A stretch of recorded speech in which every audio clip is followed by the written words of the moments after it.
Hey, what's happening? Right now, you are listening to the Victory Loves Company podcast. I am Conrad Agderian, and today is Monday, May 28th, 2018. It's also Memorial Day, so a shout out to all the servicemen and women who have served our country proudly and to honor those that have fallen. Remember, there are a lot who gave a little, but there are a little who gave it all. So I would like to thank all of our servicemen and women, honoring them today on Memorial Day. So thank you all. Today I am going to be doing a anti-fat shaming podcast. How you look is largely influenced by what you eat. Lack of muscle mass, high body fat, lack of energy at work or at the gym, bad skin, digestive issues, and even low libido, and so on. All are a direct result of unhealthy nutrition. But when it comes to eating foods to fuel your mental health and physical performance, it is not as simple as choosing fruits over fries. You need to get the right types of food in you at the right times of day. And since there's a lot of confusion about what to eat and why, I figured I would ask someone clearly who practices what he preaches. I am joined here today by Mr. Daine Chang. Daine is owner of DTC Fitness, which is geared towards all who are looking to change their lives physically. Those who are looking to push through the pain. He is an award-winning fitness trainer and personal trainer for the past 13 and a half years. And through his training and research, he has learned to provide the best possible results for both himself and for his clients. So without further ado, I'd like to welcome Daine Chang to the show. Daine, thanks for coming on, my man. No, thanks for having me. How's everything going at Retro? So far so good. Just staying busy. Yeah? As always, which is good. Every time I'm in there, you're always working with somebody. People request you specifically to train them? Yeah. Yeah? I get a lot of referrals. Most of my referrals are from the class. Mm-hmm. Word of mouth. Sometimes even walking on the street, someone approaches me and I tell them where I'm at, and they come and start training with me. You look like Howard Stern drinking that coffee. I'm so sorry, I can't help it. How about now? Hold on. There you go. Yep, just like him. Hey man, there's nothing wrong with looking like a millionaire. Yeah, it's fine. Well, thank you for that compliment. I'm not Jewish, by the way, but Daine, for those who don't know you, why don't you tell us a little bit about yourself, please? Well, I started out doing training many years back. The reason why I got into training is because at first I was out of shape, and kids are mean. I wanted to get in shape, fit in, of course. How old were you when you came to this realization? Like around 13. Okay. Yeah. So I would go with my mom to the park every morning, started jogging, go home and do like 100 abs, upper or lower, then it became like 1,000, because I was obsessed, I'm telling you. So with the abs? Yeah, I was. Why are abs so hard to get? You know what? It's not how many abs you do. I finally figured it out. It's the diet. Yeah. Yeah, so if you want abs, you have to really watch how you're eating. You can kill yourself in the gym. You can work out like a maniac, but if you're not watching what you eat, I saw some of your competition pictures, man, and I'll post a picture on my Instagram. Yeah. You got showcase abs. I mean, there are abs, and then there's you. I said, there's no way. I said, that is something that you're born with. That is a gift from God right there. No, that is hard work and suffering. All right, well, you traveled the hard route with it then. Yeah. I don't know. I'm convinced that you're just born with it. No, or I wish. The best us white folks can do is just washboard abs. That's all we get. No, we get the beer belly, man. No, you guys can get abs. Trust me. I definitely got to follow your regiment, though. So I'm sorry, I didn't mean to interrupt. Continue. So you were 13 and 13. So as I got older, I used to work in a hospital, and it was pretty cool. I like what I did, but I'm like, hey, you know what? What's the best way to prevent people from going to the hospital and feeling unhealthy? Is just I wanted to be a trainer. So I started doing training, and I I do sports training, but my normal thing is rehab. Like, I'd rather do rehab because For younger or middle-aged folks, or for everyone. Okay. Yeah, because through the course of working out, I've gotten injured so many times, and that's the most important thing. It's like, how fast can you rehab yourself, or how fast can you heal? Because like one little setback, that's it. So I think that's Yeah, like I've one of the been, most I important know things. I've been guilty of that. Or, Yeah. or you try to do one too many, and as a result, you're out for 3 weeks. Yeah. And when you're out for 3 weeks, it takes you 5 weeks to get back to where Correct. you should be, as you know. It sucks. I know it does. I know. It's almost counterproductive. You think you could do one more. Yeah. I was doing deadlifts. And, with that, I try to go slow. I don't really go for weight. I go for reps. Smart man. Well, it wasn't that smart because I'm like, hey, you know what? I was, the adrenaline was going. It wasn't my first one, and of course, you're one I of those guys. Come I on. added that little bit. I added that little bit, and then I didn't hear any noise, but I felt it, and then I immediately stopped, and I've been out for 3 weeks. Well, see, that's smart as opposed to like pushing through it, because you have some guys they're like, oh yeah, but I can keep going. I'm like, no. No, anytime I feel pain, just generally speaking, anytime you feel pain when you exercise, you should stop immediately. Well, see, that's smart. Yeah. Well, like, it's the only smart thing I did. I only got like 6 reps in. So. That explains that ice pack on your back. Yeah, right. Could just be my bulging whatever is behind there. So. So what do you enjoy about physical training? Networking. Meeting different trainers, or people, or your patients. clients. I'm sorry. You come across all different personalities, shapes, sizes, and to sculpt or to make someone stronger, or whatever their goals are. It's it's a good thing. At the end of the day, you're like, hey, I kind of help with that. So when did you start competing? Was that later down the road? No, I started competing in my 30s. So I'll be 41 this year. So I started. You're 41? Yeah, well, I'll be 41 October the 1st. I thought you were like 33. No, dude. Jesus Christ. I'm up there. Is it true? Is it true? Black don't crack? Oh, I guess. I guess so.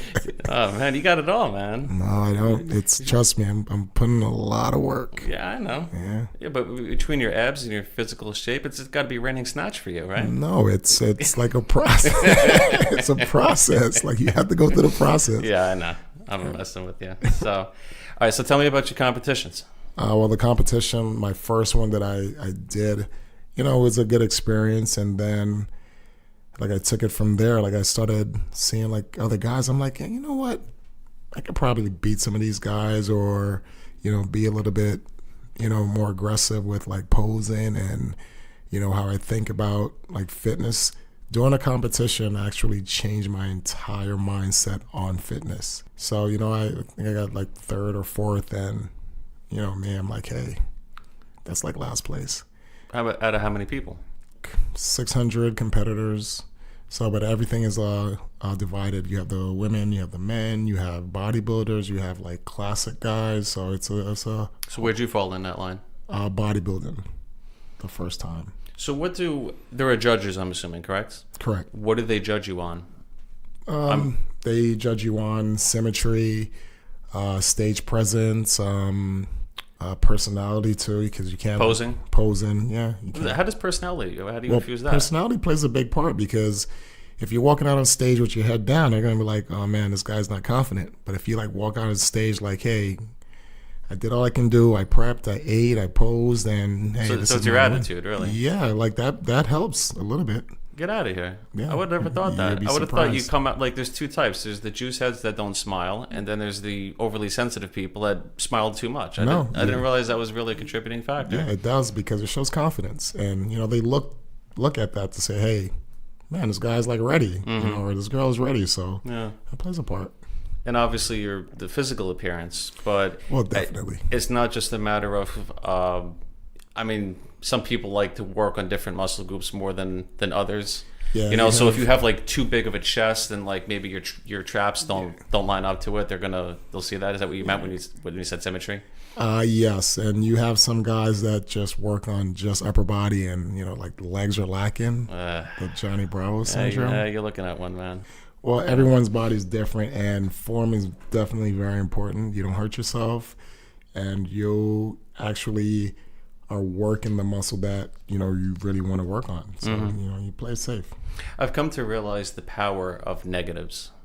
Correct.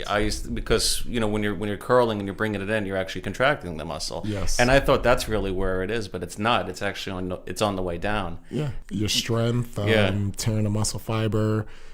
Yeah, it's a lot of things, and you're taking your time to build your body. Hence bodybuilding. I had mentioned earlier in my intro that it's not just going to the gym and just going crazy with testosterone.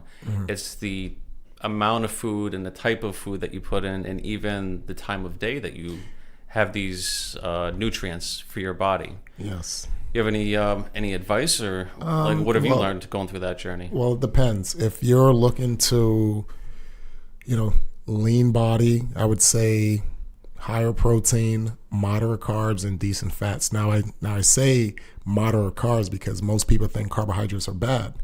And you need the carbs to function, like in the morning and before your workout. If you have a highly active lifestyle, the carbs are good. Yeah, because right? you're constantly moving around, so you need the energy.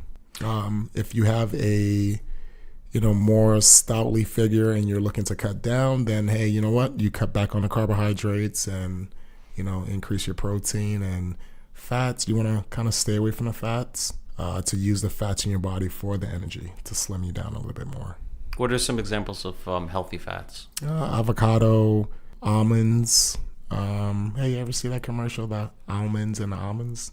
It just got into my head. The guy jumped out of the car. It was funny. But almonds and almonds. Yeah, it's a commercial. Like the guy was saying it wrong. It's like either or, like which way you say almonds or almonds. My girl says almonds. I'm like, it's almonds. Almonds, yeah. With an L. Yeah. Almonds. Yeah. So, yeah, not almonds. Well. syrup. All right. Yeah. But those are a few of good fats that you can have. And when is an ideal time to introduce that into your body? I would say that you would want to have your fats, good fats in the morning with your protein, a little avocado, egg whites. Post-workout, you would want to have protein and... Whey protein?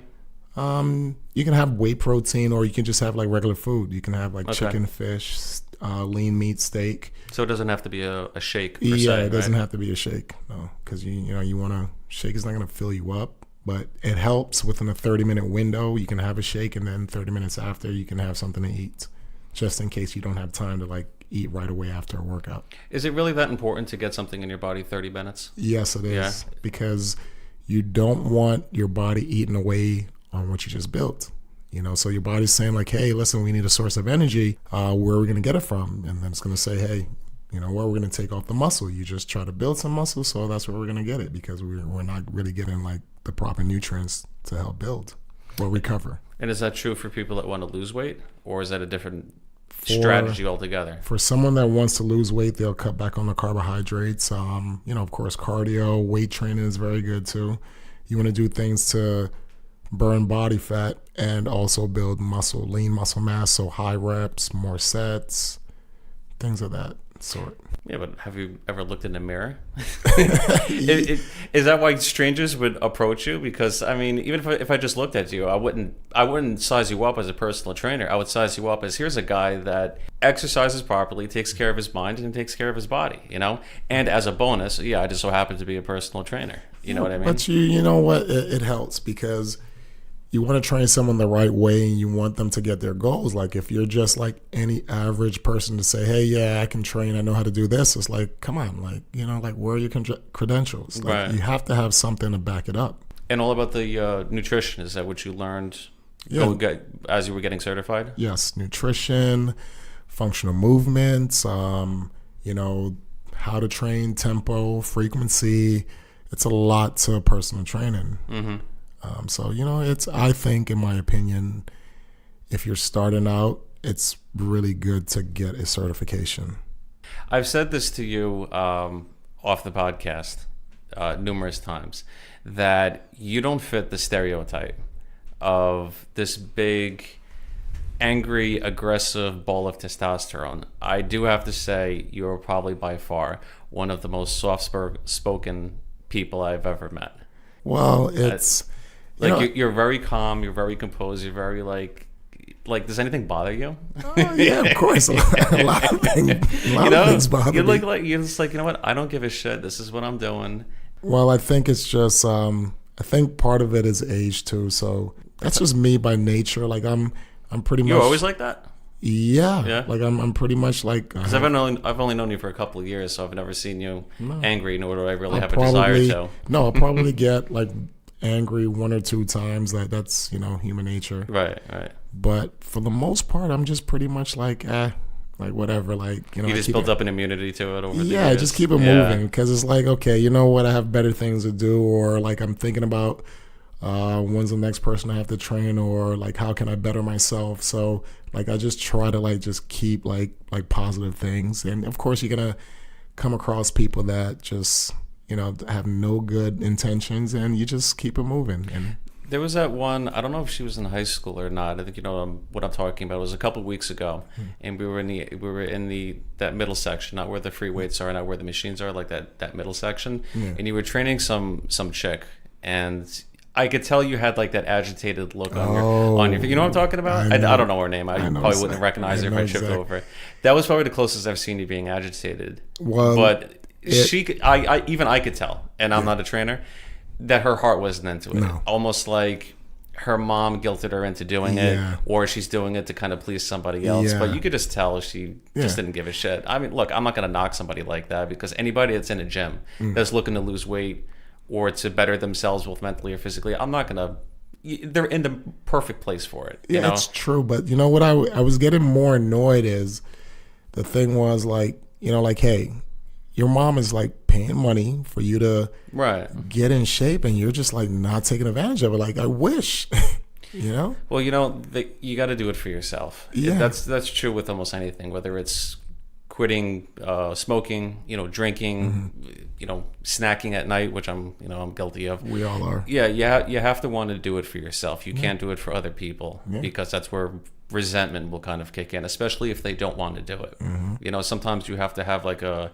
near miss experience, or a close call, or whatever you want to call it. It's true. To kind of put that flame under your ass by saying, yeah, you know what, maybe what I'm doing isn't working, or what I'm doing isn't healthy, both for myself and for the people around me. Correct. So, and it's tough, because when you're a trainer, you deal with all different personalities. Right.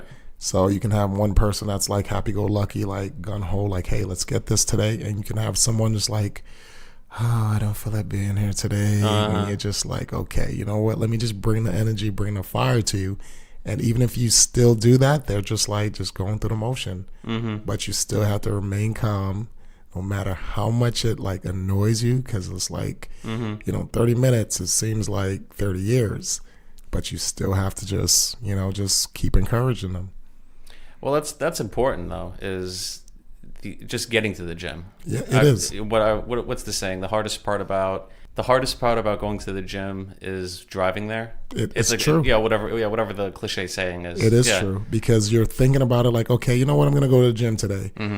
And then the next day you're like, oh, I'm going to go to the gym today. Next day, like, I'm going to go to the gym today. And it's sometimes you just have to like not think about it and just get up and just go. Just like put the keys in the car and just go to the gym.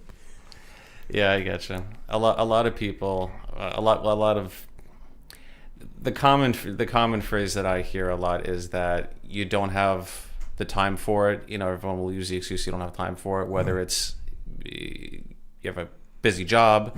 People that say they don't have the time for it, or they only have 30 minutes. What is something that you can tell them to kind of motivate them to say, listen, this is really what you need to be doing? You know what? I would just say, pick a short-term goal. So if your short-term goal is to say, hey, you know what? I'm going to put my gym clothes on today, even if I don't go to work to work out, you meet your goal. You have to have goals in order to accomplish anything. So the next day, okay, you put your gym clothes on for the day. So the next day is like, hey, you know what? I'm going to take a walk outside, 1 block, 2 blocks. So just like little short-term goals. You just start somewhere. Yeah, like. Or even doing like a short, brisk walk after eating, which is one of the best things you can do That's for your actually metabolism. smart. Yeah, that's a smart idea. Yeah. If it's nice out, I mean, that's what I like to do because, after I eat, especially my last meal of the day, I'll just me and my girl will just take a walk. It usually comes out to a half a mile. It's not a big deal, but I want to get it going. I want to keep it moving. You know what I mean? Because the worst thing you could do is, stuff your face and then go lie on the couch. Yeah. It just sits there and builds, turns into fat. What are some common misconceptions that your clients have about what you do, or just physical training or weight training in general? And actually, you know what? I want you to separate that. Common misconceptions for men, common misconceptions for women. Because a lot of times they have two different goals. Yeah. Well, break it down for me. For guys, the misconception is if they lift heavy weights, they're going to get big. And that's not the case. Like everything, if you're trying to get big or big muscle, it's all nutrition. So if you're like lifting the entire gym, you're like, man, I've been lifting so heavy for 4 or 5 months and I'm still not getting big. Mm-hmm. It's, like, hey, maybe why don't you try to increase your calories?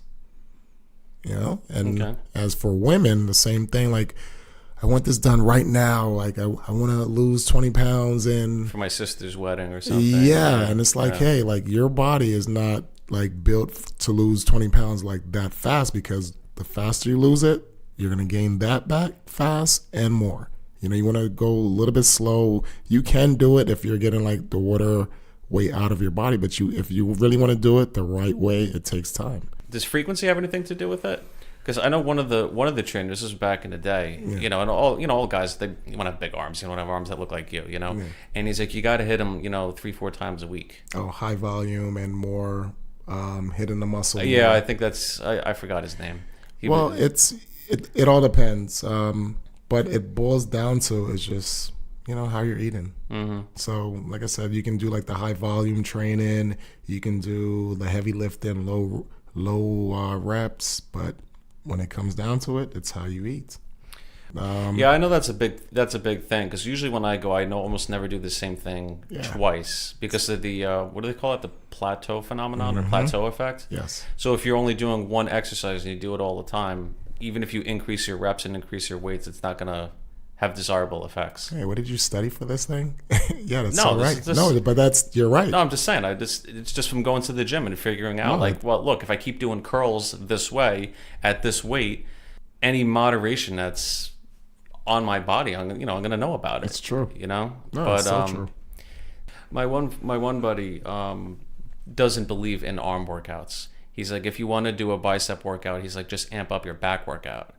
And to some extent, I kind of agree with that. Because you're pulling and you're using the biceps. And when you're doing chest, what are you using? You're using the triceps. Exactly. Yeah, but you still have to kind of, if you really want to get like better shape or better definition, you have to at least isolate that, particular muscle. That's just like if you're doing walking lunges, you're working calves, but you know what? You have to still work calves. Yeah. Well, I single out biceps because it's such a small muscle, whereas like your back, or your legs, or for that matter, there's so many different, you can do your upper back, you can do your lats, which are, I constitute that at the middle, and then you can do your lower back, which would be deadlifts and what the hell's the other one? Hyperextensions. Yeah, hyperextensions, right? I don't know, but I've injured myself once many times doing that. Just take it easy, buddy. No injuries. Do I look relaxed to you? Or? Oh yeah, we are pretty. So you said I look like Howard Stern. I usually get the Hugh Hefner with the silk robe. No, with the coffee was Howard Stern. It's like, man, this guy's so chill. All right, I'll take that as a compliment. All right, Dan, let's get this back on the rails here. Enough about me. Your list of awards and accomplishments is longer than War and Peace, okay, as they can see from your website. What are some of your crowning achievements? What are you most proud of in what you do? Wow, that's pretty tough. I would say one of my clients. Give me your top 2 or 3. Michelle. In no order. Okay, Michelle. She was in Shape magazine. She got hit by a car 2 times riding on a bike on 9W.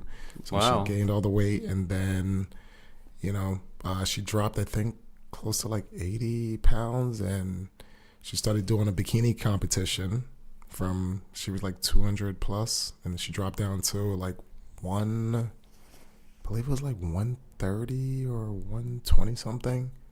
So they picked her to be in the Shape magazine, and she was in the Shape magazine, I think it was like November issue 2014. She was your client?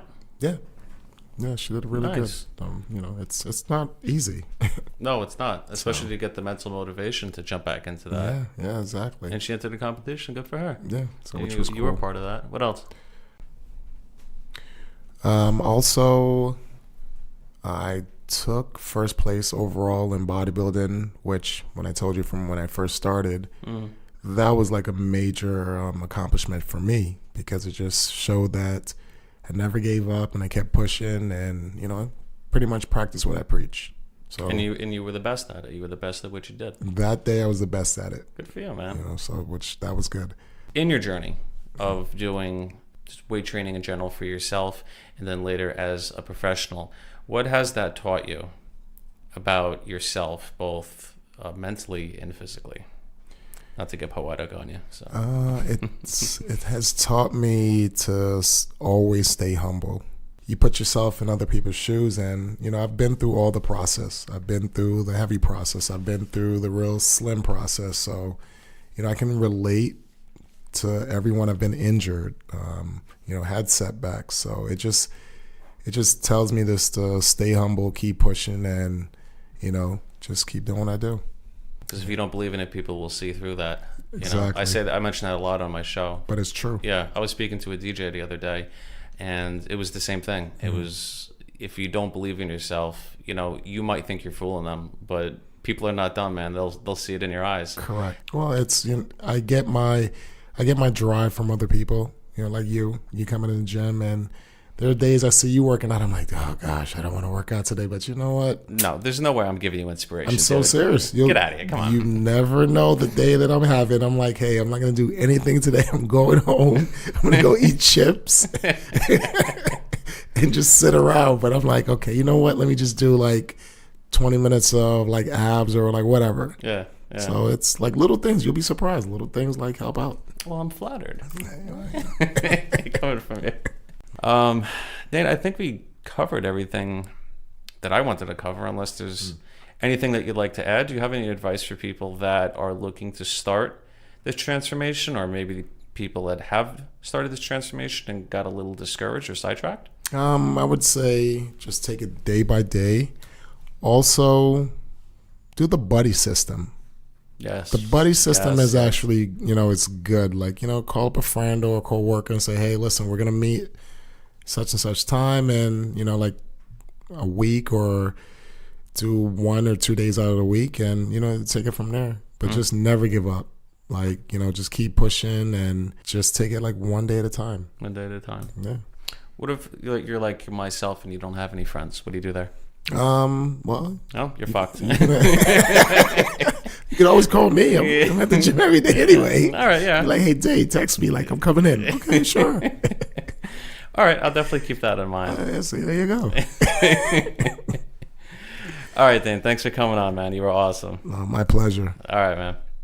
All right, everyone. I think that should do it for this episode of Victory Loves Company. Thank you all for listening.